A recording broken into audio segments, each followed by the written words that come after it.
एक किला जहां आज भी रात के समय पायल की झंकार गूंजती है।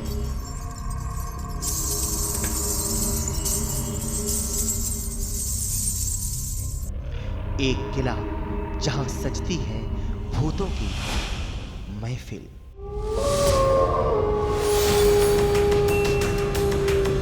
जहां आज भी जो एक बार चाहता है वो कभी लौट कर नहीं आता।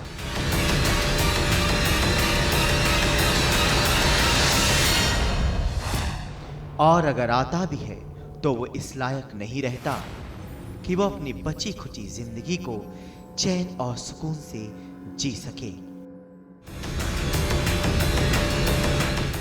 और वो किला है भानगढ़ का।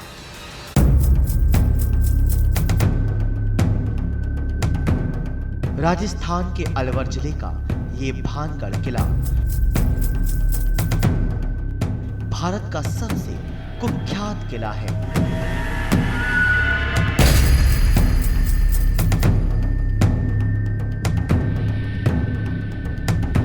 ऐसा माना जाता है कि ये किला और भानगढ़ कस्बा एक शाप की वजह से एक रात में ही खंडहर में तब्दील हो गए थे।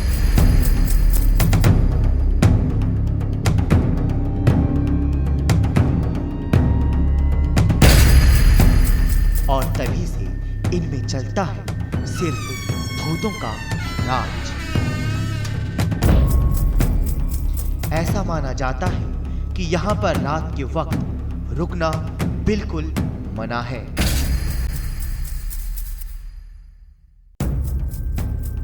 आज तक कोई भी इस किले में रात नहीं गुजार सका, और जिसने भी रात गुजारने की हिमाकत की उसे मिला बर्बादी का मंजर मंजर मंजर। वहाँ पे शायद बोर्ड्स भी लगा रखे हैं कि यहाँ पे रात को इतने बजे के बाद ना आए। मैं खुद वहाँ पे गई हूँ, आवाज़ें तो सुनाई नहीं देती, इतनी रात को वहाँ पे अलाउ ही नहीं है जाना जो मैं आवाज़ जाके सुनूं। और वैसे मेरे हिसाब से मैं इन सब चीज़ों से बहुत डरती हूँ, भूत प्रेत। अभी कोई मुझे स्टोरी सुना दे तो मैं रात को सो नहीं पाऊँगी। मैं खुद मानती हूँ, इसलिए मैं आपको खुद बोल रही हूँ, हाँ ये सब चीज़ें होती हैं। चलिए आपको बताते हैं इस किले के खंडहर बनने की कहानी। भानगढ़ जिले में रहने वाले लोगों का कहना है कि भानगढ़ की राजकुमारी रत्नावती की खूबसूरती की वजह से यह किला बर्बाद हो गया।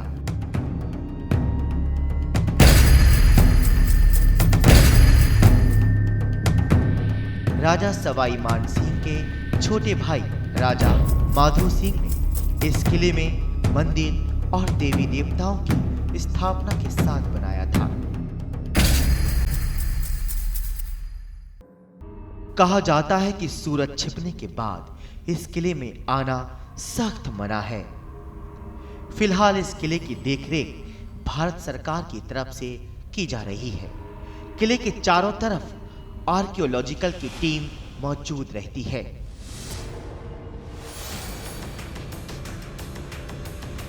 कुछ लोगों का ये भी कहना है कि यहाँ पर दिन ढलने के बाद चीखों की आवाज सुनाई देती है। औरतों की बातें, चूड़ियों की खनक रात भर बजती है, लेकिन इस रहस्य से आज तक कोई पर्दा नहीं उठा पाया। कि अगर वहाँ पे लोग नहीं जाते हैं, कहीं ना कहीं ये बात सच है कि वहाँ पे आत्माओं ने वास कर रखा है। इतने लोग मरे हैं, कहीं ना कहीं उनका सब लोग उनको देख ही रहे होंगे कि हाँ इतने लोग मरे हैं वहाँ पे, तभी वहाँ पे कोई नहीं जा रहा है। क्योंकि भानगढ़ किले के बारे में सुना है, वो बहुत बड़ा किला है, वो वहाँ की रानी बहुत सुंदर थी। कहीं ना कहीं ये बात सच है।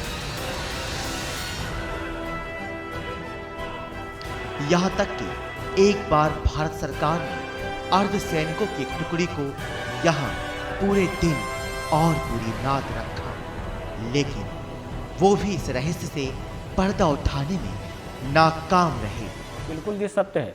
आप देखो, ये तो आप अभी ये कई सालों की बात बता रहे हैं, और हम तब की बात बता रहे हैं जब सृष्टि का निर्माण हुआ था। और आज तक जैसे गंगा जी सृष्टि में आई, अब आप गंगा जी बनारस आप जाइए, बनारस में आप देखेंगे कि जो दशमेध घाट है जहाँ पर लोग स्नान करते हैं, आप आज भी रात में वहाँ जाएं तो उस नदी से, गंगा जी से हमेशा ओम नमः शिवाय की ध्वनि आती है। तो ये भी तो एक माया है ना जी, ये भी तो भगवान की एक शक्ति है। ऐसे भी जब हमारे शरीर का अंत हो जाता है तो हमारी जो शरीर का अंत होता है तो हमारी ये जो स्थूल शरीर है, ये शरीर छिन्न हो जाती है, तो हमें एक नया शरीर मिलता है, बिल्कुल सूक्ष्म शरीर।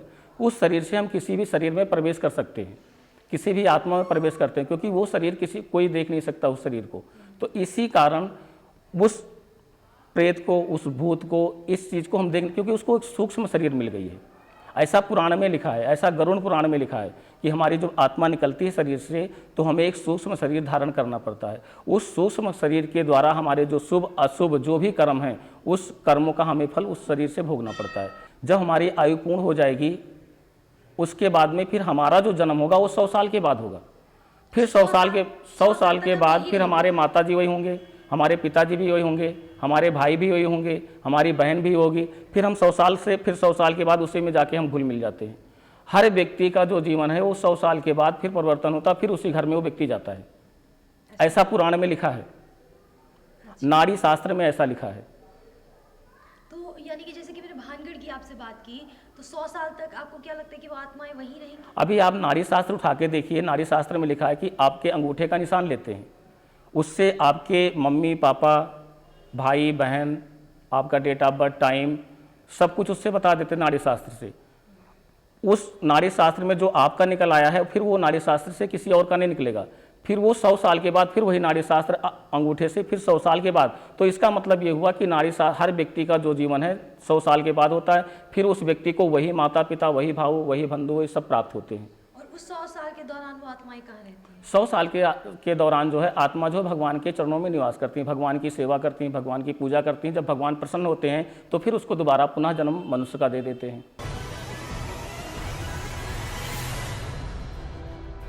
अब ऐसे में बड़ा सवाल ये है, जहां आज भारत चांद और मंगल पर सफल परीक्षण कर चुका है, वह इन बातों को कितना सच माना जाए, और अगर नहीं तो फिर सूर्यास्त के बाद कोई भी इंसान यहां क्यों नहीं जा पाता?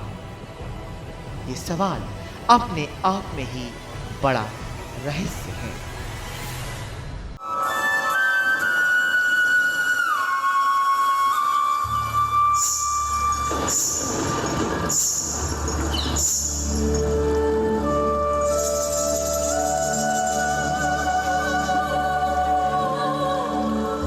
ब्रजमंडल धाम का वृंदावन, जिसे कहा जाता है श्री राधा और कृष्ण की प्रेम की पावन भूमि, जिसे माना जाता है श्री कृष्ण की महारास स्थली, जिसके कण कण में समाये हैं राधा और कृष्ण।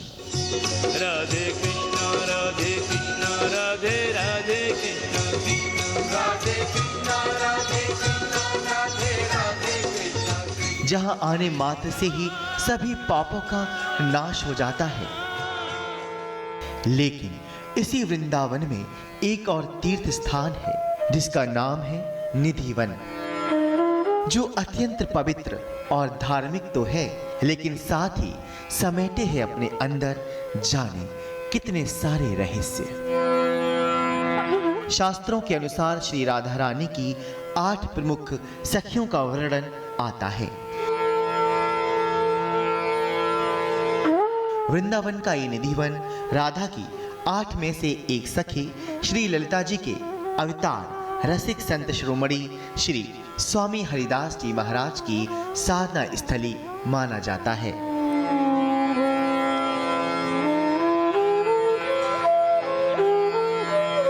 निधिवन में ही श्री स्वामी हरिदास जी की जीवित समाधि है। यहाँ पर राधा रानी का रंग महल और बिहारी जी का प्राकट्य स्थल भी मौजूद है। लोक मान्यता के अनुसार निधिवन एक ऐसी रहस्यमयी जगह है जहाँ आज भी भगवान श्री कृष्ण और राधा रानी जी आधी रात के बाद रास रचाते हैं।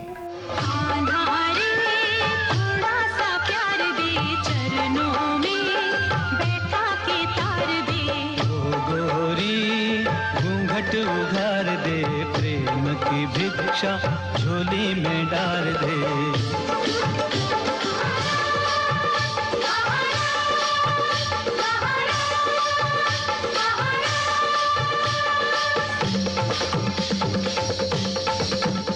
और उसके बाद निधिवन परिसर में स्थापित रंग महल में शयन करते हैं।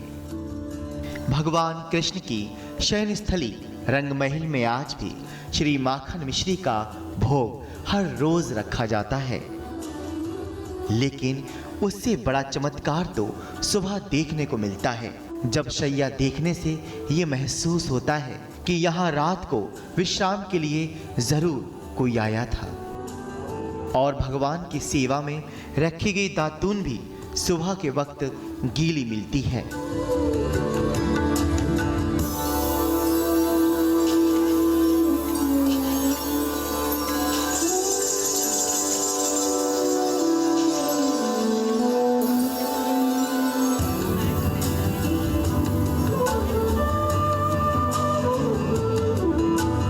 निधिवन में 16,000 पेड़ हैं, जिनकी खास बात यह है कि इन 16,000 पेड़ों में से किसी भी पेड़ का तना सीधा नहीं है। इन पेड़ों की डालियां नीचे की ओर झुकी हुई हैं और साथ ही आपस में गुथी हुई हैं। कहा जाता है कि ये 16,000 पेड़ रात के समय भगवान कृष्ण संग 16,000 गोपिकाएं बनकर नाचती हैं।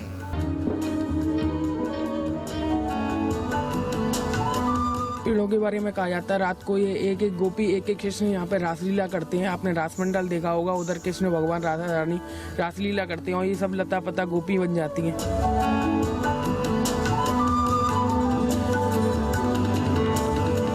हैरानी की बात यह है कि श्री राधा कृष्ण के इस अवतार और चमत्कार को आज तक कोई देख नहीं पाया, और जिसने भी ये देखने की कोशिश की वो कभी किसी और को बताने लायक नहीं रह पाया। मानने को तो भगवान भी हो सकते हैं और मानने को कुछ भी नहीं मान सकता। लोग पत्थर की मूर्ति को पूछते हैं, बट मैम देखो जो पुरानी कथा है उनको लेकर अगर हम बात करें तो कुछ ऐसी बात हुई होगी कि अगर कुछ लोगों ने जिनको उस मूर्त को देखा होगा या कुछ सीन को देखा होगा तो शायद वो या तो अंधे ही हो चुके होंगे या फिर ज़िंदगी से उनका नामो निशान भी मिट गया होगा। एक तरह से मानो या ना मानो वाली बात यहाँ पे आ जाती है। हमारे अंदर इतनी शक्ति नहीं है हम उस चीज़ को देख सकें, हम केवल अनुभव कर सकते हैं। हवा को किसी ने नहीं देखा, लेकिन सब लोग अनुभव करते हैं कि हवा है। अगर जिस दिन हवा हम अनुभव नहीं कर सकते या हम देख नहीं सकते, तो उसी तरह हमारे भगवान हैं कि हमारे अंदर इतनी शक्ति नहीं है, क्षमता नहीं है कि हम भगवान को देख सकें, क्योंकि हमारे अंदर पंच धातु से हमारी शरीर बनी हुई है। लेकिन भगवान की जो शरीर है वो दिव्य है, वो पंच धातु से बिल्कुल अलग है। हवा जो है, पवन भी तो देवता है, लेकिन हम पवन को नहीं देख सकते। इसी तरह भगवान जो है, भगवान के ये सब गण हैं, जितने भी गण हैं ये सब भगवान के गण हैं। भगवान तो इनके भी ऊपर हैं, तो इतनी हमारी शक्ति और क्षमता नहीं है कि हम भगवान को देख सकें। और यही वजह है कि संध्या आरती के बाद लगभग शाम 7 बजे के बाद यहाँ से पुजारी भक्तगण यहाँ से चले जाते हैं। रास के अलावा ये मंदिर बंदरों के लिए भी जाना जाता है, लेकिन यहाँ पर भी बंदर सिर्फ दिन में ही होते हैं। रात होते ही ना तो यहाँ बंदर होते हैं और ना ही कोई पंछी। रात होते ही परिसर के मुख्य द्वार पर ताला जड़ दिया जाता है। विज्ञान के युग में ये बात अपने आप में एक बड़ा सवाल है कि आखिर आज के युग में भगवान का धरती पर रोज आना कितना सच है। और अगर ये सच है तो आज तक इस सच को कोई देख क्यों नहीं पाया, कोई इसके बारे में बता क्यों नहीं पाया। ये रहस्य ही क्यों है। राधे कृष्णा हरे हरे।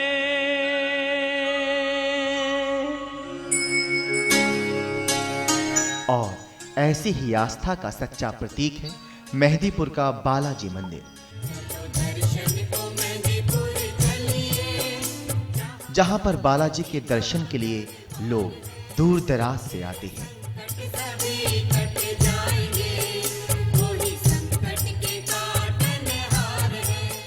बालाजी का ये मंदिर राजस्थान के सवाई माधोपुर और जयपुर की सीमा रेखा पर मेहंदीपुर कस्बे में है, जिसे श्री मेहंदीपुर बालाजी मंदिर के नाम से जाना जाता है। इस मंदिर की खास बात यह है कि यहाँ पर लोग सिर्फ दर्शन मात्र के लिए ही नहीं, बल्कि अपनी मन्नतों और भूत प्रेत आदि के निवारण के लिए आते हैं। ऐसा माना जाता है कि तंत्र मंत्र और ऊपरी शक्तियों से ग्रसित आदमी भी यहाँ पर बिना किसी दवा और तंत्र मंत्र के बिल्कुल ठीक होकर लौटता है। भूत प्रेतों का बालाजी काल है, ये काटे सभी के जंजाल है। तू भी आके यहाँ सर टेक ले, ये तो करते सभी पे उपकार है। यानी इस मंदिर को बुरी आत्माओं के शिकार लोगों के लिए आसरा और आखिरी रास्ता भी बताया जाता है। सबके संकट रहे मिटाए, दीन देव यह शक्तिशाली। बलधामा तीनों कहलाए, जिनके बल से धरती कांपे।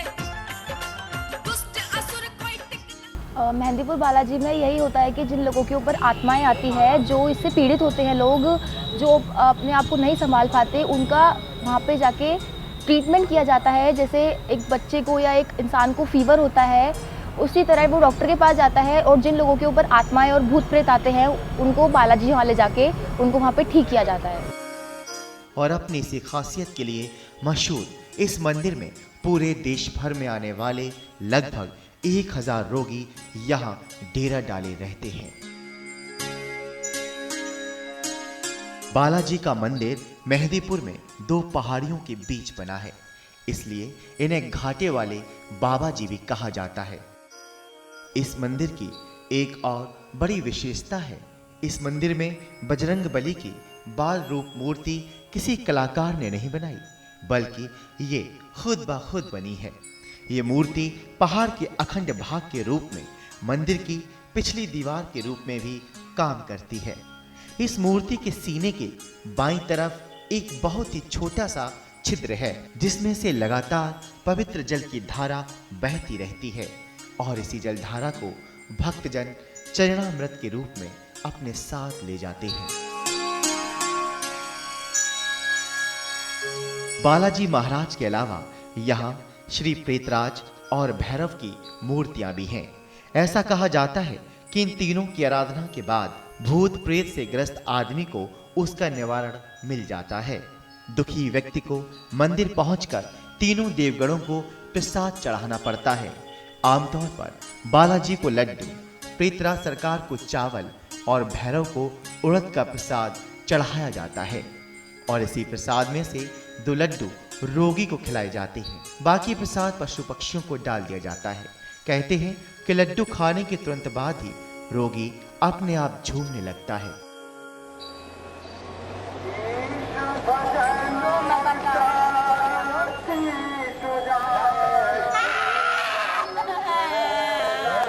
और भूत प्रेत खुद ही उसके शरीर में आकर बड़बड़ाने लगते हैं। सामने आ जाए, नहीं उतारेंगे, खत्म कर देंगे साले को, खत्म कर देंगे साले को, छोड़ दो हमें, छोड़ दो हमें, हम इसका खत्म कर देंगे साले को।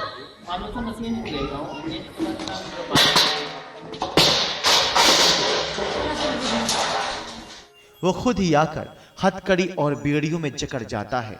कभी वो अपने सिर को जमीन पर पटकता है, तो कभी जमीन पर लोट-पोट होकर हाहाकार मचाता है। कभी बालाजी के इशारे पर पेड़ पर उल्टा लटक जाता है। एक आम इंसान के लिए ये दृश्य अपने आप में काफी डरावने और खौफनाक है। हाँ!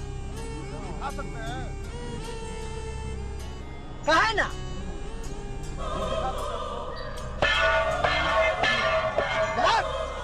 वो बात नहीं।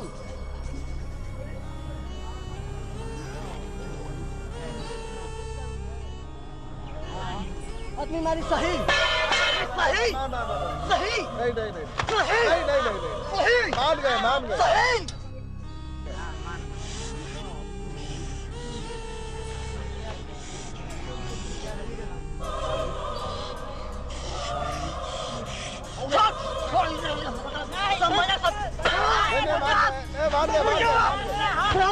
मान गए।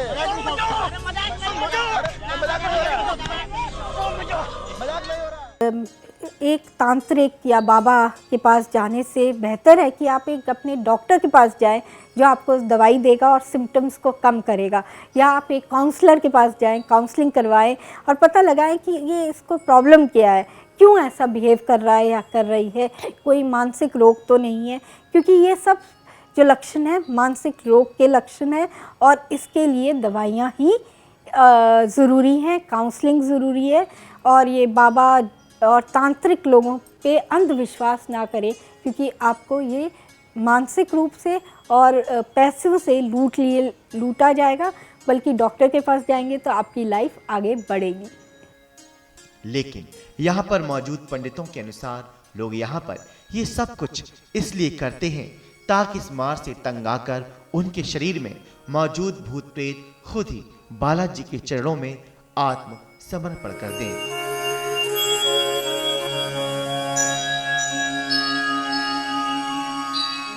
और उनके शरीर को आजाद करते हैं।